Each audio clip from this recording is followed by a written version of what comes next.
What drives a son to stab his own parents 100 times? It's the kind of question that stops you mid-breath, the kind of story that makes you wonder how well you really know the people closest to you. For Rob Reiner and his wife Michelle, it was supposed to be a quiet Sunday in Brentwood. Their mansion stood like a fortress of wealth and comfort, a picture-perfect Hollywood family home. Expensive cars lined the driveway, manicured gardens gleamed in the California sun, and inside, the veneer of a happy family life hid a darkness that no one could have predicted. But by the end of that day, everything had shattered. 2 lives were gone, brutally taken, and the one person who should have been their child was facing accusations so horrific that it seemed almost impossible to believe. Before we continue, please hit the like button, subscribe to the channel, and turn on the notification bell for updates. The world knows Rob Reiner as a celebrated director, a Hollywood icon whose career spanned decades, creating films that touched hearts, sparked laughter, and inspired generations.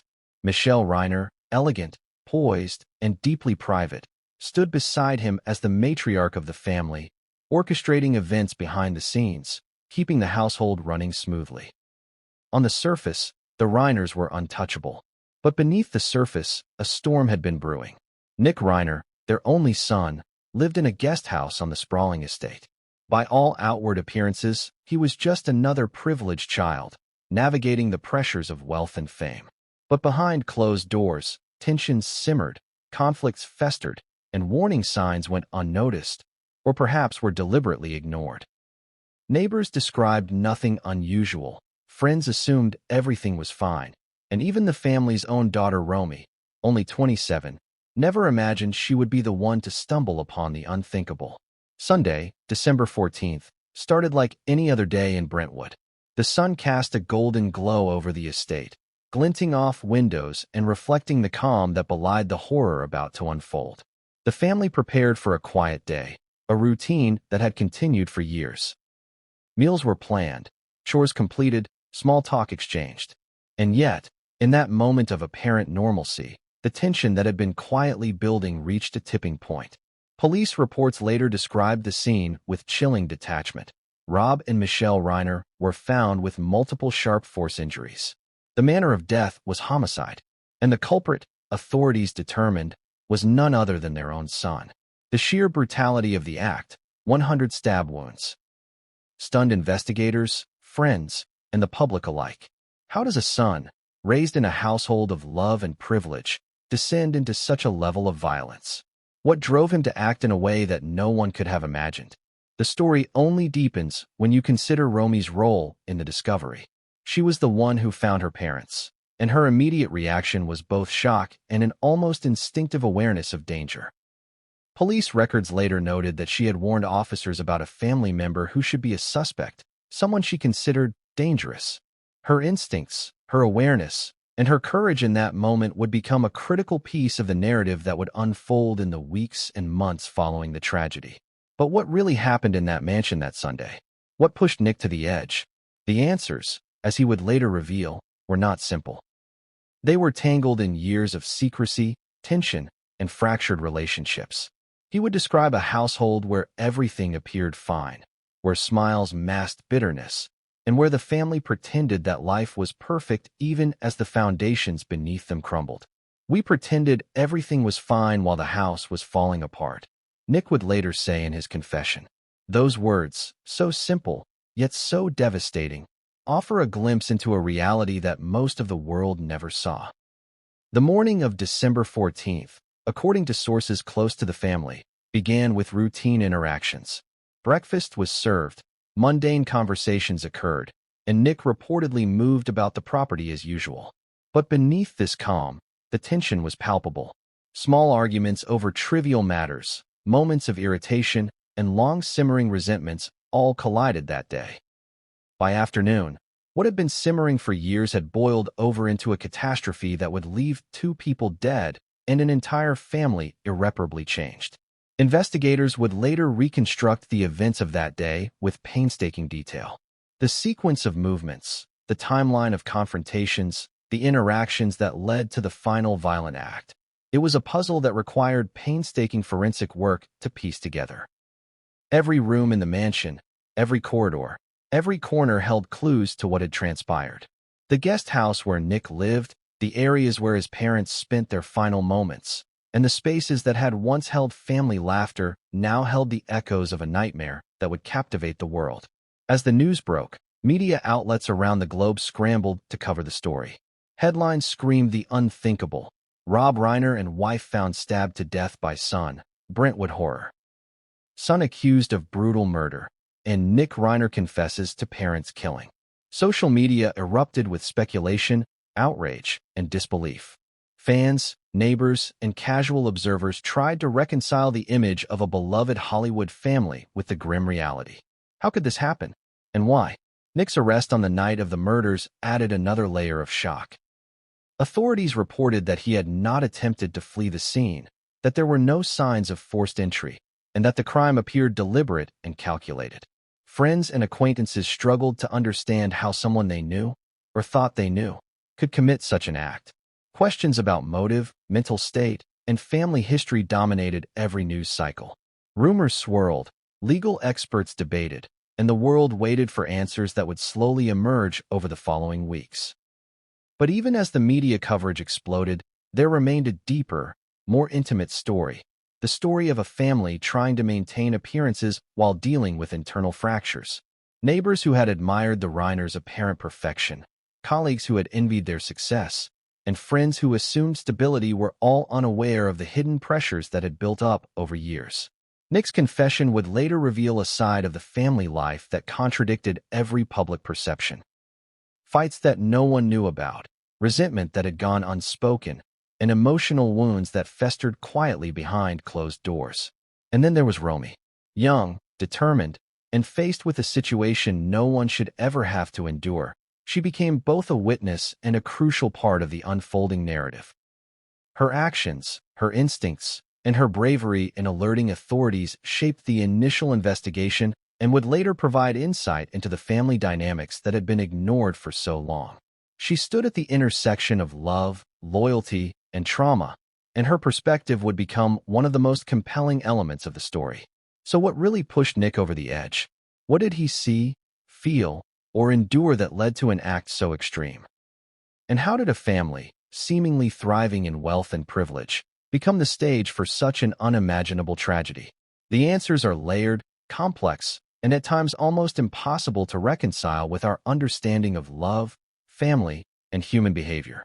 But as we unravel the story, the pieces begin to fit together in a way that is both shocking and heartbreaking. By the end of this story, you'll understand not just what happened that Sunday, but why it happened. You'll see the warning signs that were missed, the tensions that simmered in silence, and the moments that led inexorably to disaster.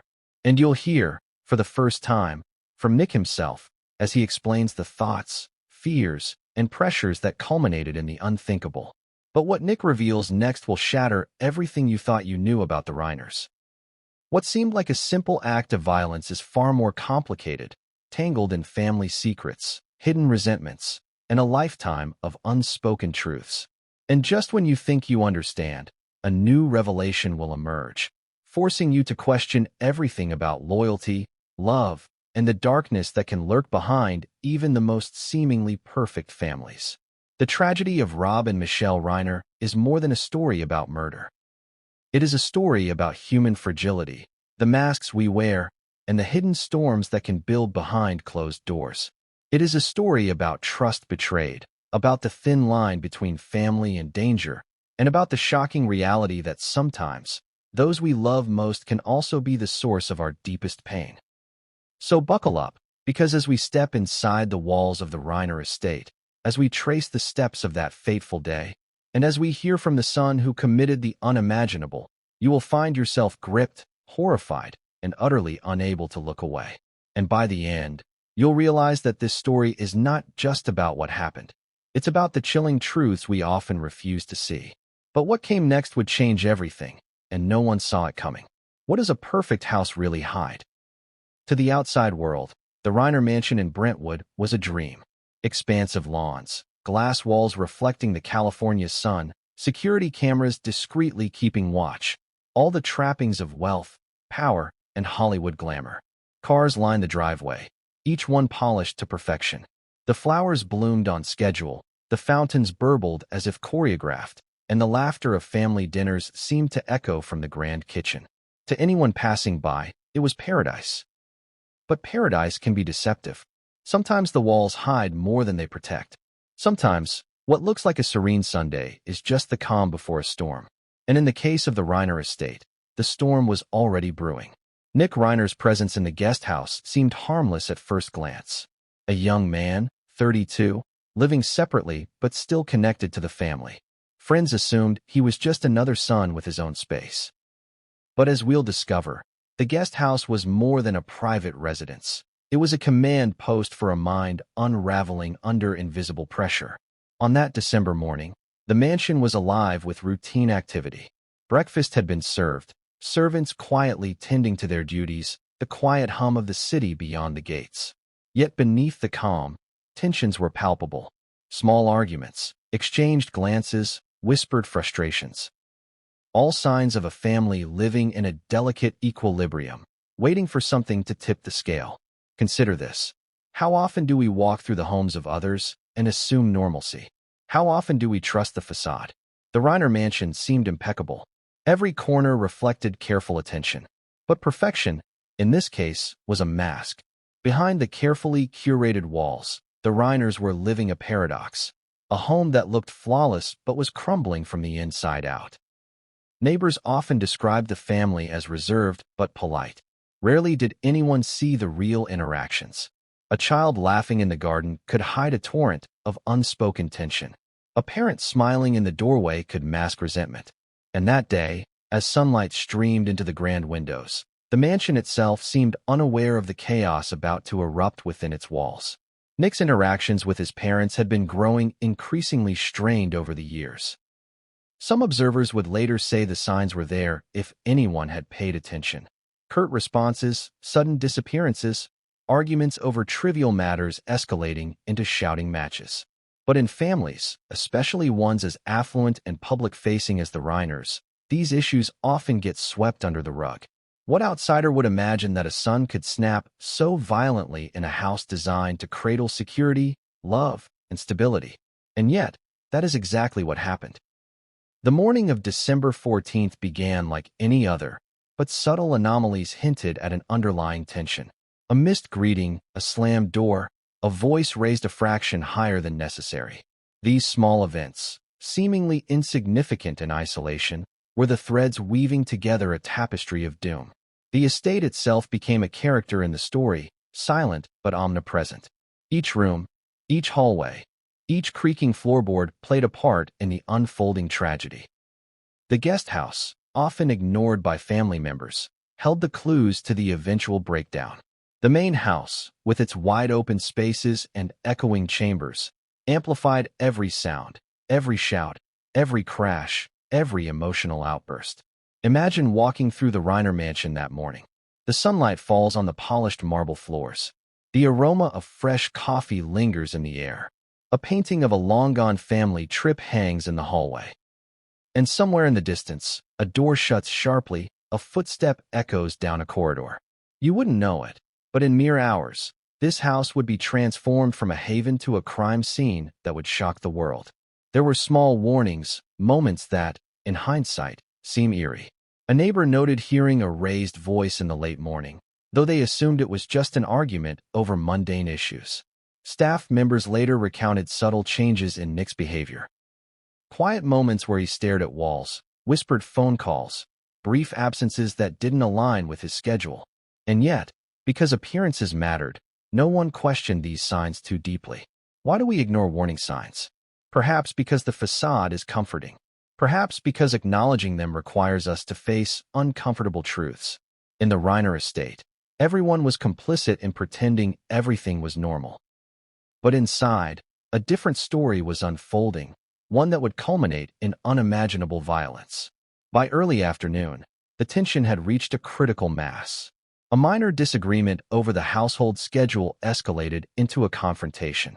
Nick, already stressed and emotionally volatile, responded with uncharacteristic aggression.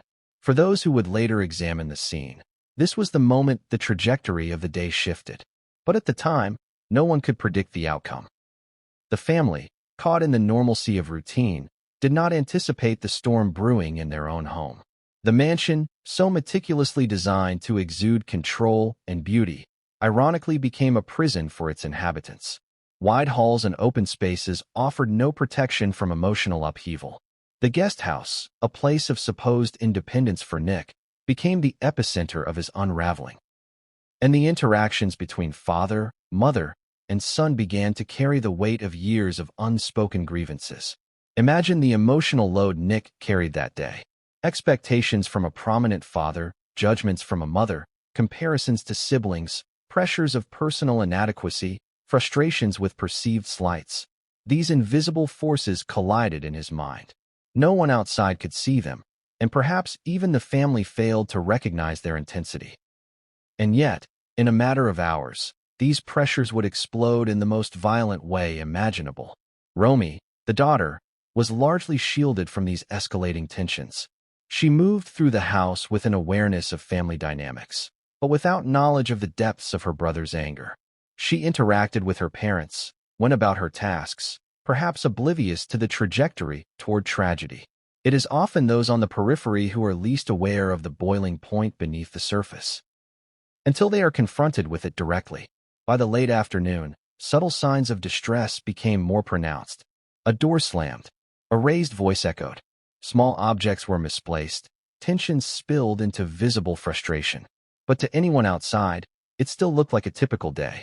Neighbors passed by. The sun continued to shine, and the mansion maintained its facade of perfection. Yet, inside, the pieces were aligning toward an inevitable disaster. It is important to ask, why do some families fracture so catastrophically while others survive similar pressures? Is it personality, circumstance, privilege, or a toxic combination of all three? In the Reiner estate, it was clear that wealth and comfort could not shield against internal collapse. Emotional neglect, unaddressed grievances, and unspoken resentments had created a pressure cooker environment. And on December 14th, the lid blew off. The mansion bore witness to arguments that, at the time, seemed mundane. But as investigators would later note, the energy within those walls carried the weight of years. Every raised voice, every sharp glance, every moment of passive aggression added fuel to a fire that could not be extinguished. And when Nick reached his breaking point, there would be no turning back. As the day progressed, the tension escalated toward the point of no return. The interactions between Nick and his parents became fraught with unspoken threats, miscommunications, and emotional detonations. Staff and neighbors remained unaware, and the mansion continued to project the illusion of tranquility. But within its walls, a tragedy was unfolding, silent to the world, audible only to those living it. And then, the moment came. A decision, a snap, a violent impulse triggered by accumulated years of tension. In an instant, the perfect house became a scene of horror. What had appeared so flawless and serene was transformed into a crucible of despair. The walls that once protected now enclosed a nightmare that would shock not just the family, but the world. But what happened in the minutes that followed would leave even the most seasoned investigators stunned. What seemed impossible, unimaginable, and utterly horrifying was about to unfold, and no one could predict the consequences. What kind of person stabs his own parents 100 times? That question has haunted everyone trying to make sense of the Reiner tragedy. To outsiders, Nick Reiner was just the privileged son of a Hollywood legend. Wealthy, sheltered, educated, and seemingly unremarkable in his day-to-day life. But appearances are deceiving, because behind the calm demeanor, the polite smiles, and the occasional family photos, there was a storm brewing. One that no one could have predicted, and one that would explode in the most horrific way. Nick grew up in the shadow of fame. Rob Reiner, celebrated director, household name, revered in Hollywood circles, cast a long and imposing shadow over his children. From an early age, Nick was surrounded by privilege, luxury vacations, elite schools, access to people and opportunities most only dream of.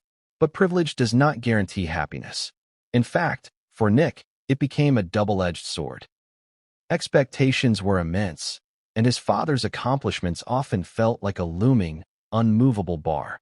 As a child, Nick, what happens when tension, resentment, and hidden rage reach a boiling point? How does a household built on appearances, wealth, and status turn into a scene of unimaginable horror? Sunday, December 14th, was meant to be just another day in the Brentwood mansion. The sun had set, the mansion's lights glimmered through the glass walls, and the sprawling estate seemed tranquil. But beneath the calm, the family's internal pressures had reached a critical mass, ready to explode. That night would become the pivot point between life and a nightmare no one could have predicted. The day had unfolded with subtle signs of unrest. Minor arguments, terse comments, and moments of visible frustration escalated quietly, unnoticed by those who weren't living inside the mansion. By evening, a heavy, almost suffocating tension hung in the air. Staff reportedly sensed the unusual energy, hesitant glances, hurried movements, whispered conversations, but assumed it was temporary. No one could have imagined the scale of the storm about to hit. Nick's movements that evening were deliberate yet erratic.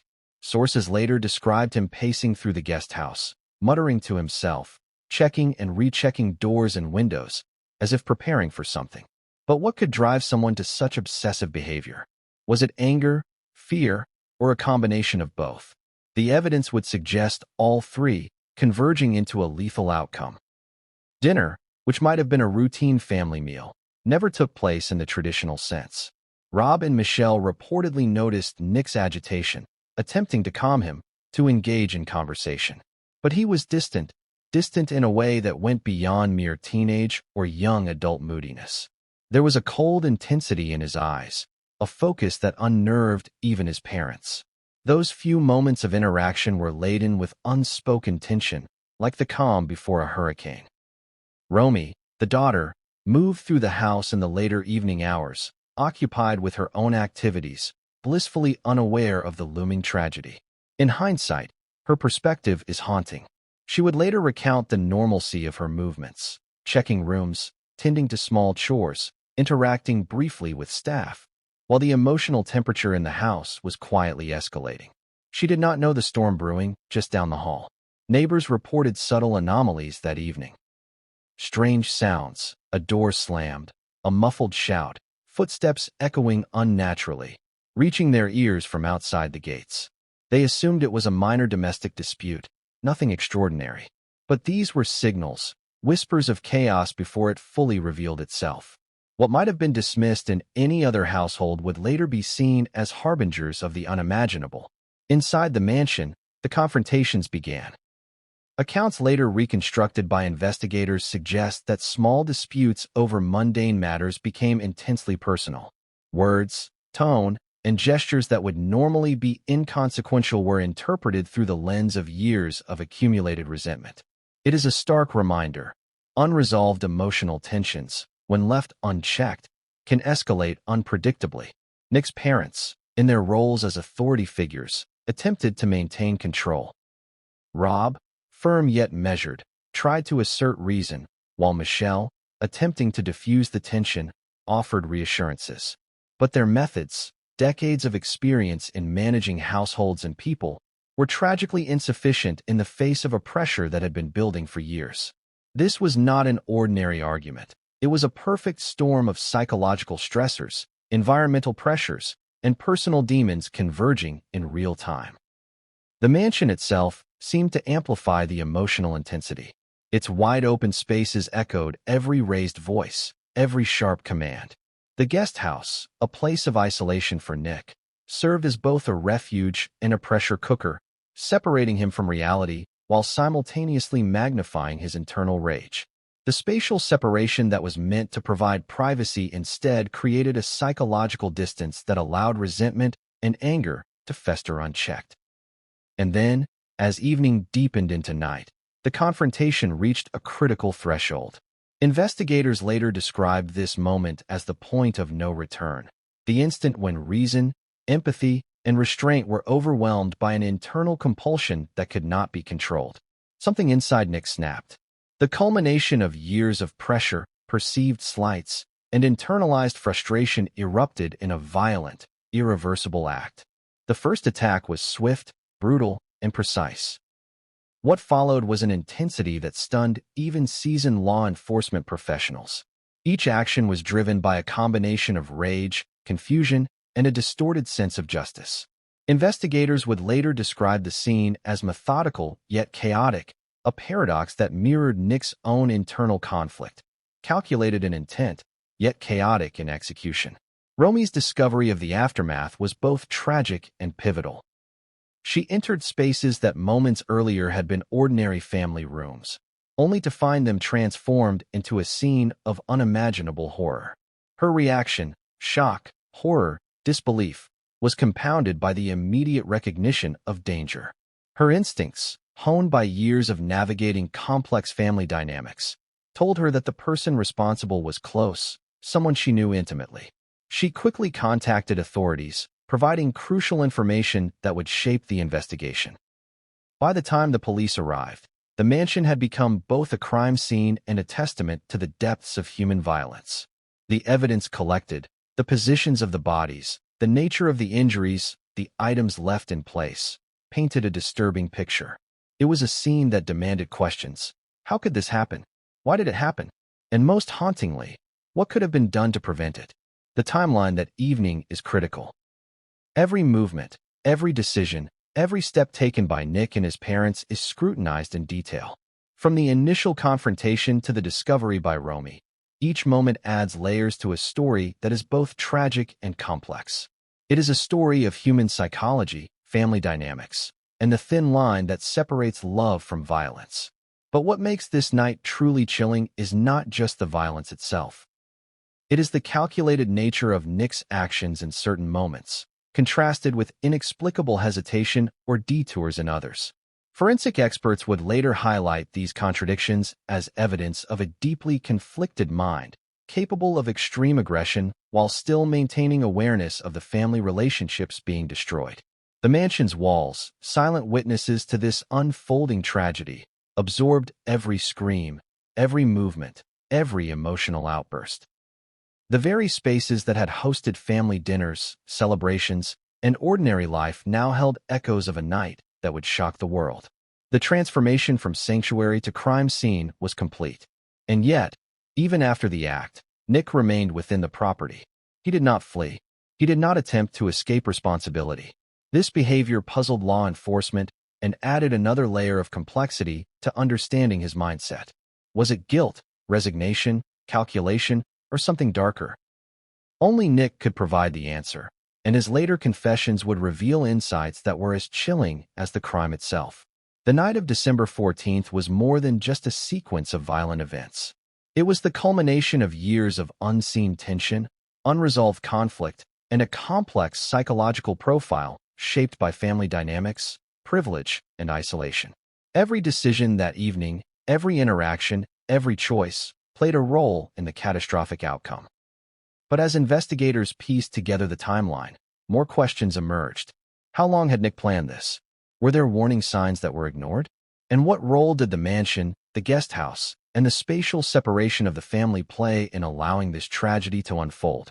The answers are embedded in the details of that night, each more disturbing than the last. What happened in the hours after the initial violence would shock even the most seasoned detectives.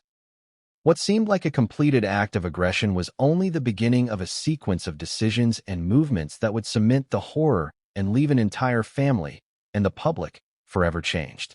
And just when it seemed the night could not become more horrifying, a new discovery by Romy would send shockwaves through the investigation. It was a moment that no one anticipated, a revelation that would force the authorities, the media, and the world to reconsider everything they thought they knew about the Reiners and the events of December 14th. Have you ever wondered what it feels like to walk into a nightmare and realize that the person responsible is someone you love? For Romy Reiner, December 14th was that nightmare. She was the one who discovered her parents, Rob and Michelle, after the horror unfolded, the one who first realized that the unimaginable had actually happened. And in that moment, she became not only a witness but a key player in a story that would shock the world. Romy, 27 at the time, had grown up observing the dynamics of a complicated family. She had watched the tensions between her brother and parents, noticed the unspoken grievances, and understood the subtle ways in which Nick's moods could shift. But no amount of observation could prepare her for the violence that awaited her that night. The mansion that had once been a place of security, laughter, and routine suddenly transformed into a stage for tragedy. That evening, Romy was moving through the house as she normally would. A quiet household, she assumed. Little did she know that the foundations of her family's life were crumbling just down the hall. At first, there were small anomalies, slightly ajar doors, the echo of footsteps where they shouldn't have been, an unusual silence that seemed heavier than normal. But she brushed them off. After all, it was a large house, and sometimes small disturbances were normal. Then she stumbled upon the first signs. Something felt off, too still, too quiet. The air had changed, carrying an oppressive weight. Romy's instincts, honed from years of navigating the complexities of her family, told her that something was wrong. Her steps quickened, a sense of dread creeping over her. She rounded a corner and saw them. Her parents, Rob and Michelle, lifeless, their bodies a brutal testament to violence. Shock, disbelief, and horror gripped her all at once. Her immediate reaction was a mixture of fear and clarity. She realized instantly that the danger was close, and that the person who had done this was someone she knew intimately. Her heart raced, adrenaline surged, and every instinct screamed for her to act. Without hesitation, she contacted the authorities, providing a detailed account of what she had found and her suspicions about the family member who might be responsible. Romy's courage in that moment cannot be overstated. To confront such a scene, to understand that your brother could be capable of such violence, and to act quickly enough to alert authorities, this required an extraordinary presence of mind. Investigators later credited her actions with shaping the initial response and ensuring that evidence was preserved. Without her, the story of that night might have taken an entirely different trajectory. But Romy's perspective also provides insight into the family dynamics that contributed to the tragedy. She had grown up in a household where appearances mattered. The mansion, the lifestyle, the public image, all were carefully maintained. Yet behind closed doors, tensions simmered. Nick's volatility, the subtle manipulations, the unspoken resentments, all of these were part of the undercurrent that Romy had observed for years. She had seen moments of anger, sadness, and frustration, but she had never imagined they would culminate in murder. In the days following the discovery, Romy's testimony became central to the investigation. She provided not only factual accounts, but also context for the family's interactions. Investigators learned of arguments that had gone unreported, moments of tension that had been dismissed as normal, and patterns of behavior that hinted at deeper issues. Her perspective allowed them to see Nick not merely as a suspect, but as a person shaped by years of complex family dynamics and psychological stressors. One of the most compelling aspects of Romy's account is the emotional complexity she experienced. She loved her brother, despite everything. She had witnessed his struggles, his moments of vulnerability, and his attempts to connect with the family. Yet she also recognized the danger he posed. This duality, love and fear, loyalty and caution, defined her experience that night and shaped her subsequent decisions. Romy's actions also highlight a key question. How do family members navigate loyalty when confronted with such extreme betrayal? She faced a dilemma that most people cannot imagine. Her instinct was to protect her family, yet she had to acknowledge the reality of what had happened. She had to reconcile the image of her brother with the actions she now knew he was capable of. This tension, this moral and emotional conflict, became a central theme in understanding the tragedy. Her perspective further underscores the importance of early intervention and awareness. Had the signs of Nick's escalating behavior been addressed sooner, had the family sought help, counseling, or mediation, the outcome might have been different. Romy later reflected on this, expressing a mix of regret, sorrow, and understanding. She recognized that the tragedy was not solely the result of one person's actions, but of a series of missed opportunities, unspoken conflicts, and accumulated pressures. As authorities investigated, Romy's insights were invaluable. She guided them through the mansion, pointing out spaces where confrontations had occurred, detailing interactions that seemed insignificant at the time, and providing context for Nick's psychological state. Her observations helped reconstruct the timeline, understand the motivations, and identify the warning signs that had gone unnoticed. But Romy's role was not just investigative, it was also emotional. She had to grapple with grief, shock, and disbelief while simultaneously participating in a legal and forensic process that demanded clarity and composure. The burden she carried was immense. Every statement, every recollection, every decision had profound consequences. And yet, through it all, Romy demonstrated resilience. She became the bridge between the private horrors of the Reiner family and the public understanding of the tragedy. Her perspective allowed the world to see that behind the headlines and sensationalism were real people, real emotions, and real consequences. As we delve deeper into the events of that night, Romy's perspective provides a lens through which to understand not only the actions of Nick, but also the broader context of the family dynamics. It is a reminder that behind every shocking act of violence, there are layers of history, psychology, and relational complexity that must be considered. What she would later reveal about that night, details that were initially withheld from the public, added further shock. Hidden interactions, subtle gestures, and moments of hesitation painted a picture of a family on the edge long before the final act.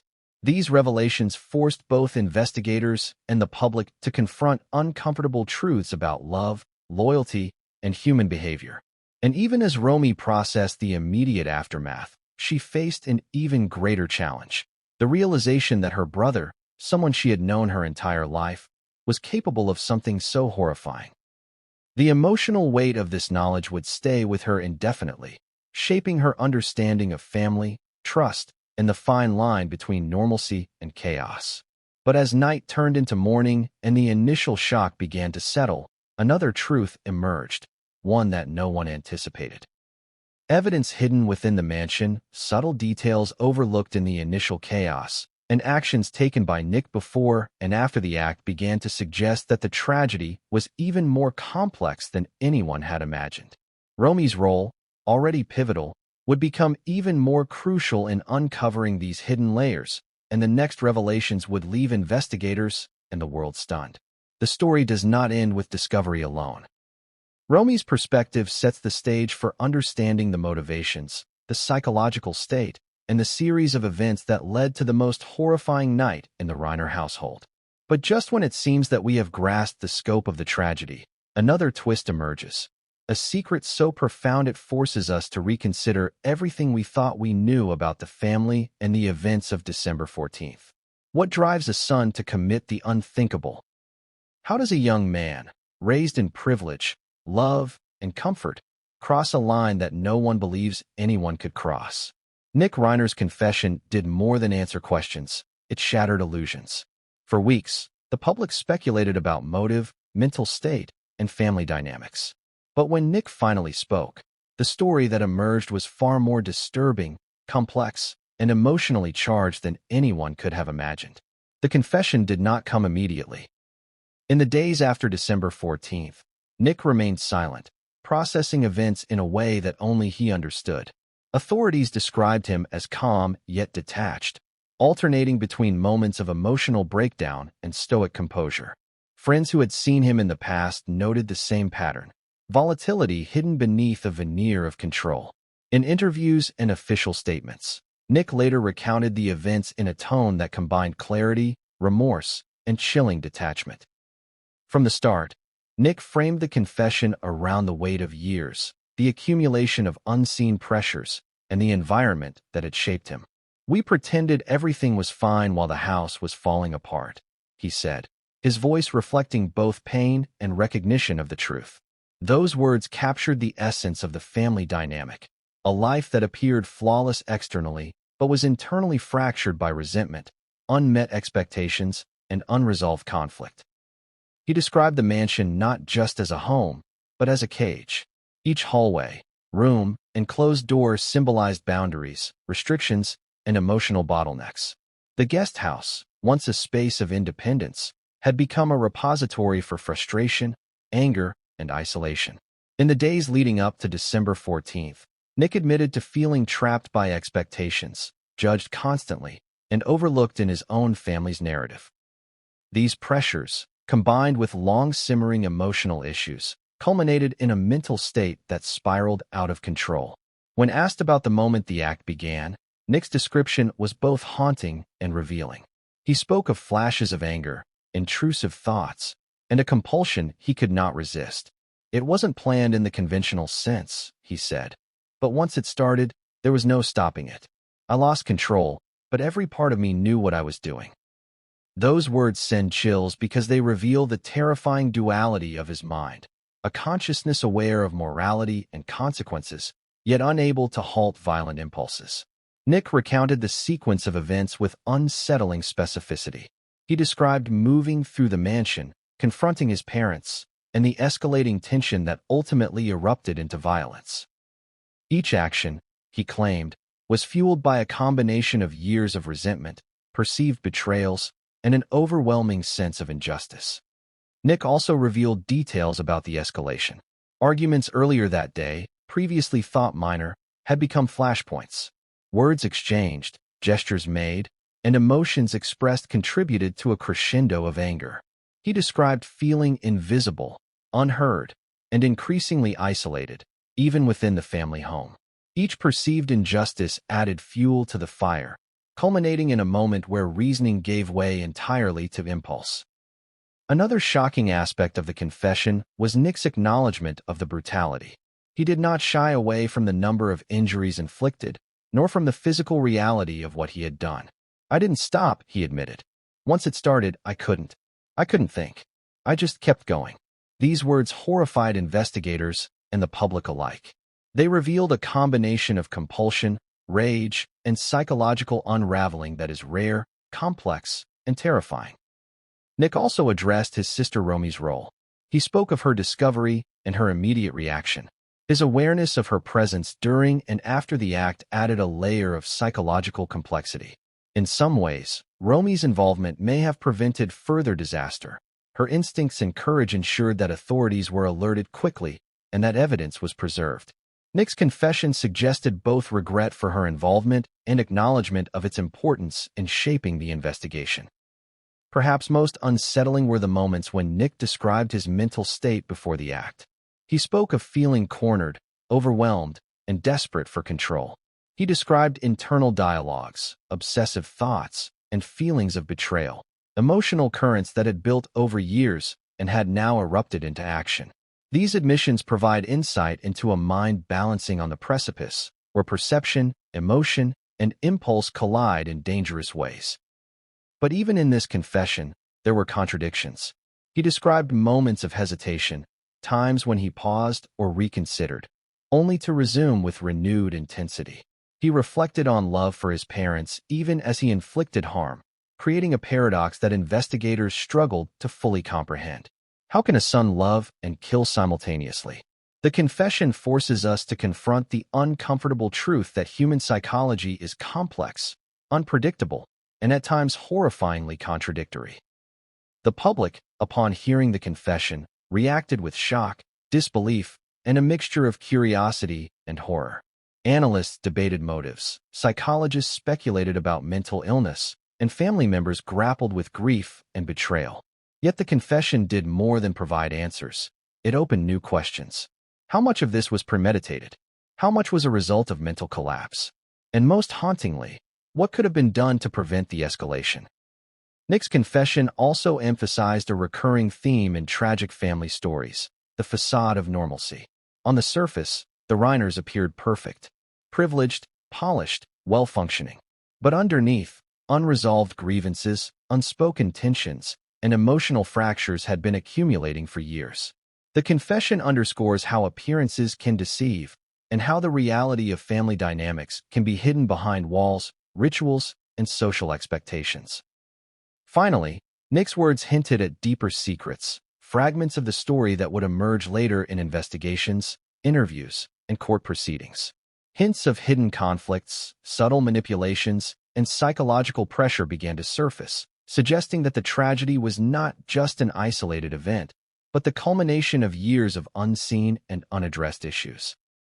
And yet, despite the horror of his actions, Nick's confession provides one of the few windows into understanding how such a tragedy could occur. His words allow investigators, family members, and the public to begin piecing together the sequence of emotional and psychological events that led to December 14th. It is a story that is both horrifying and human, a reminder of how fragile relationships can be when compounded by pressure, isolation, and unspoken conflict. But what Nick revealed next? Details about what happened immediately after the act, his internal thoughts, and the hidden moments in the mansion would push the story into even darker territory, revealing layers that no one anticipated and leaving investigators and the public stunned. What does a crime scene reveal about the mind that created it?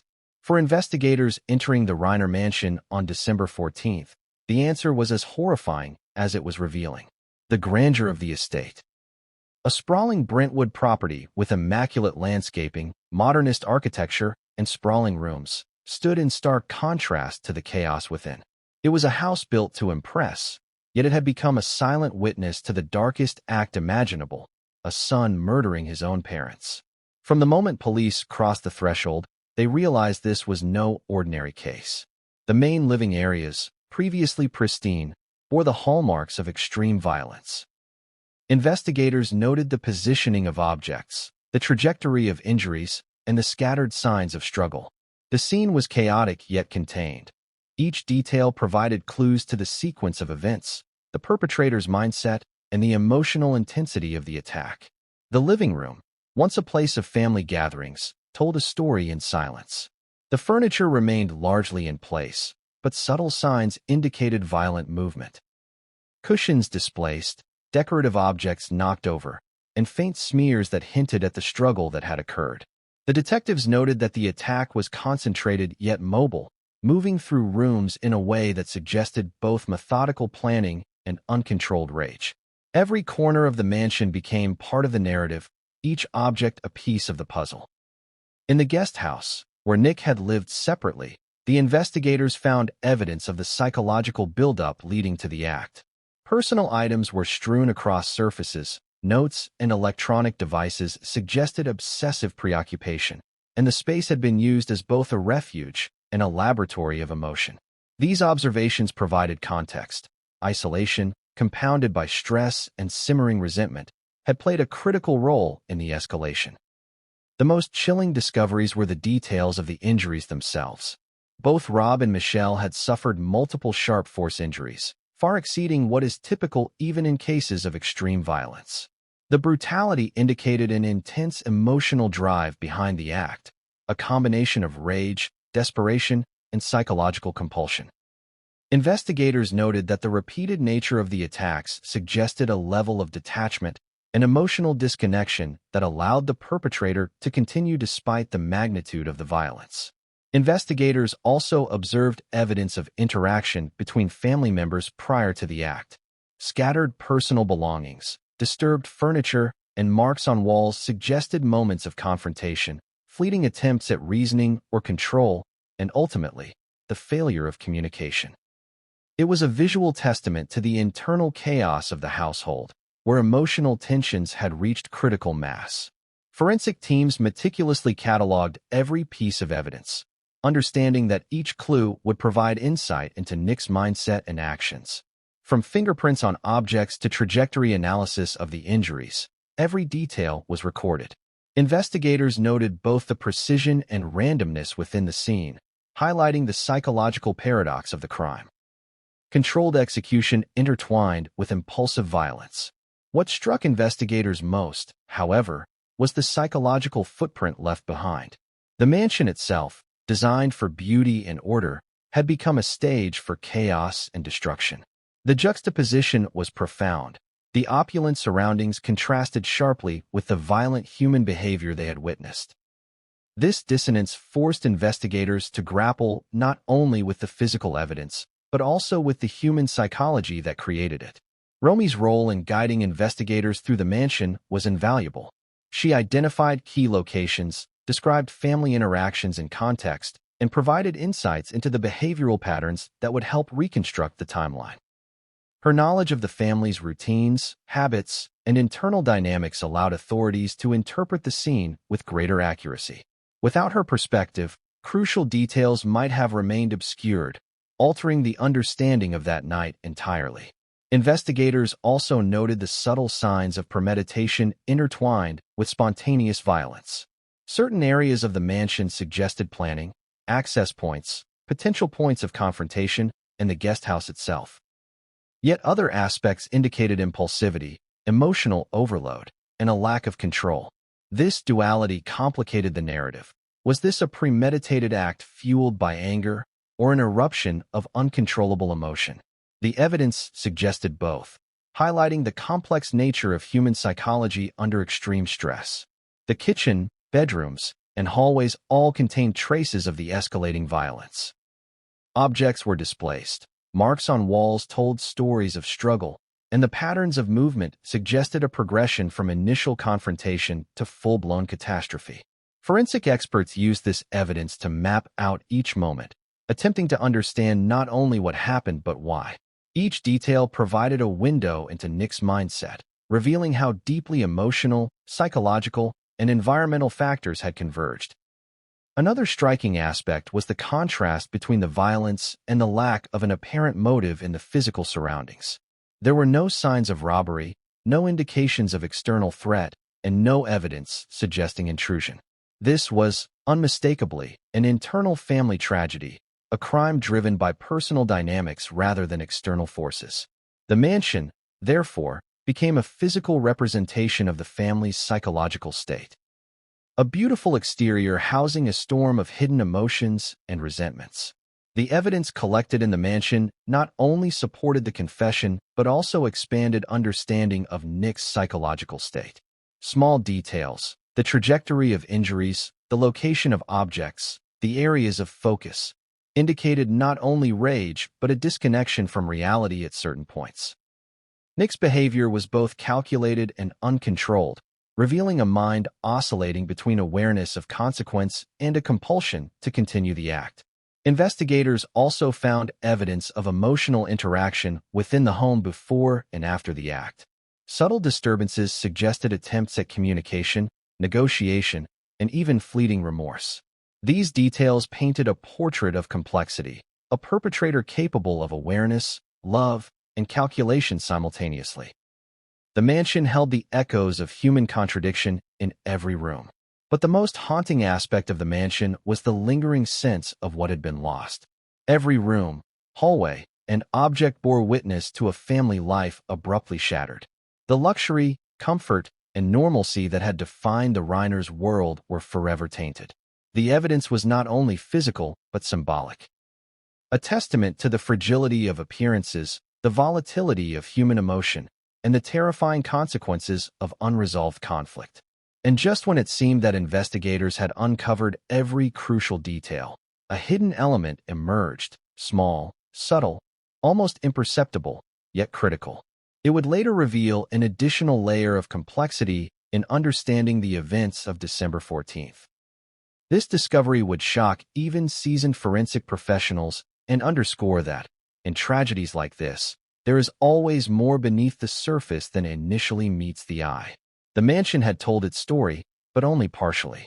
Its walls, corridors, and rooms offered glimpses into human behavior, psychological collapse, and the tragic culmination of familial tension.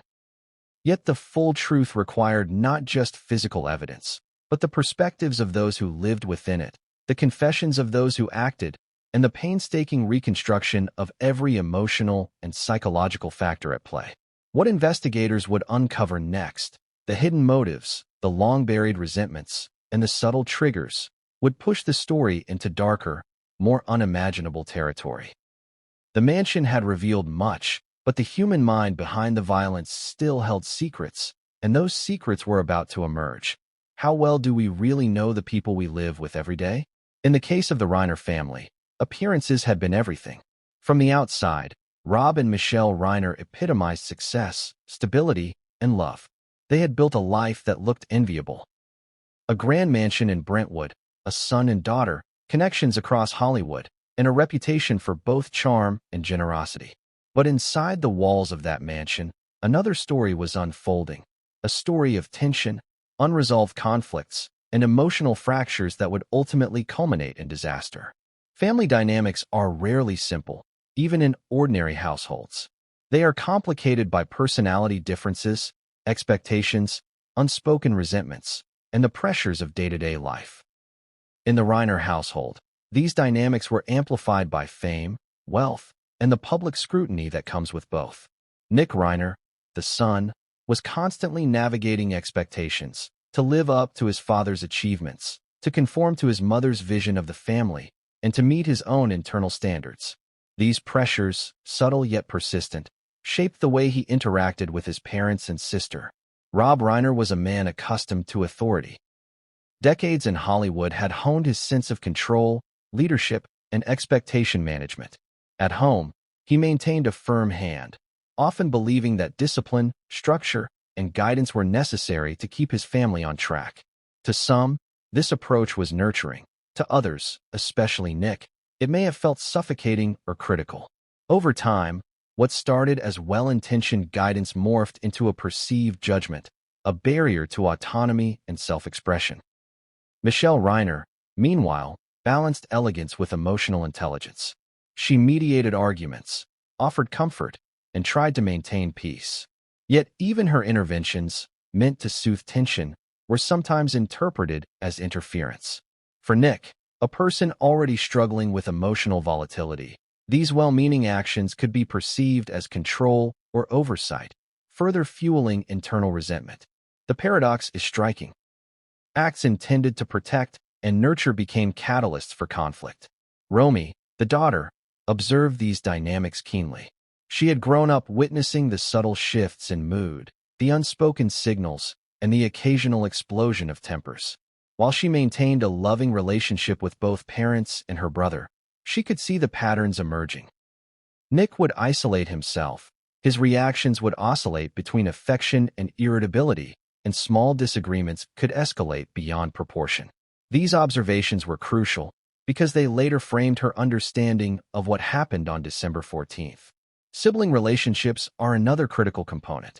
While Romy and Nick shared familial bonds, their interactions were shaped by observation, perception, and expectation.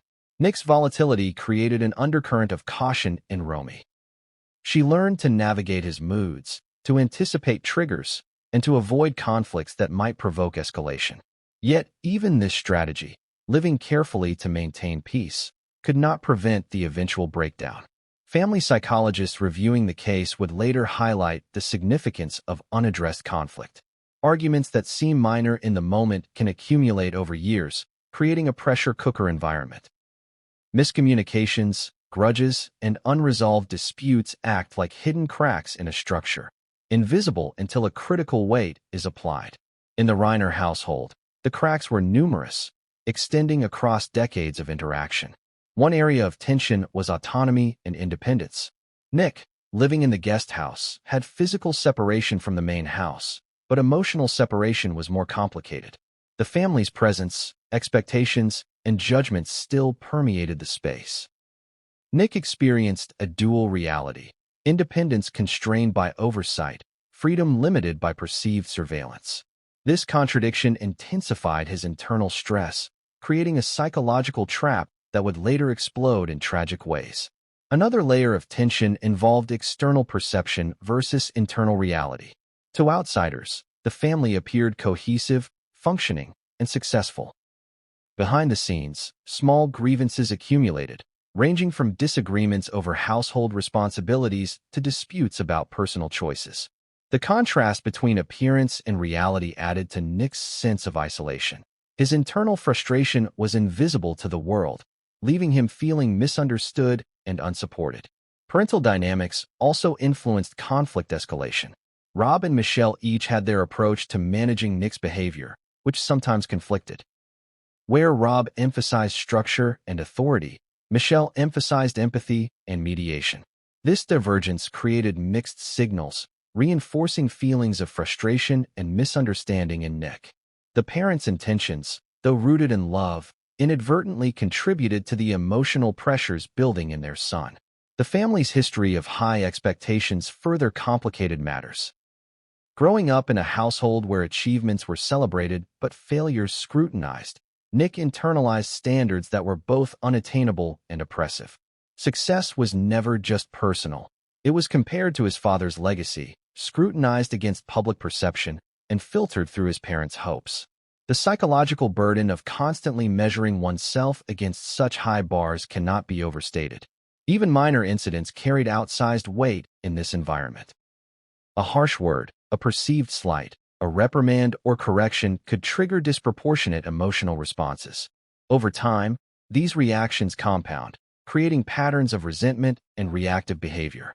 By the evening of December 14th, decades of accumulated tension had reached critical mass, laying the groundwork for tragedy. Yet despite the volatility, there were moments of normalcy and connection.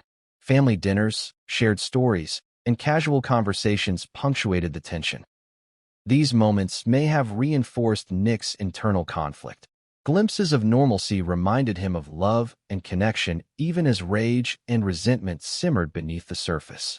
The coexistence of affection and hostility created a psychological contradiction that made the eventual eruption almost inevitable. Financial pressures, though subtle, also played a role. While the family's wealth was substantial, managing estates, expectations, and responsibilities added layers of complexity. Conversations about inheritance, property, or family obligations could subtly escalate conflict, particularly in moments of emotional vulnerability. These external pressures interacted with internal psychological dynamics, creating a multidimensional stress environment. Romy's observations of these dynamics became vital after the tragedy. She was able to provide investigators with context that transformed isolated evidence into a coherent narrative. Where forensic analysis detailed movements, trajectories, and objects, Romy explained the emotional and relational triggers that underpinned the physical evidence. Without her input, the mansion's chaos might have been seen as random. With it, a pattern emerged, a tragic sequence rooted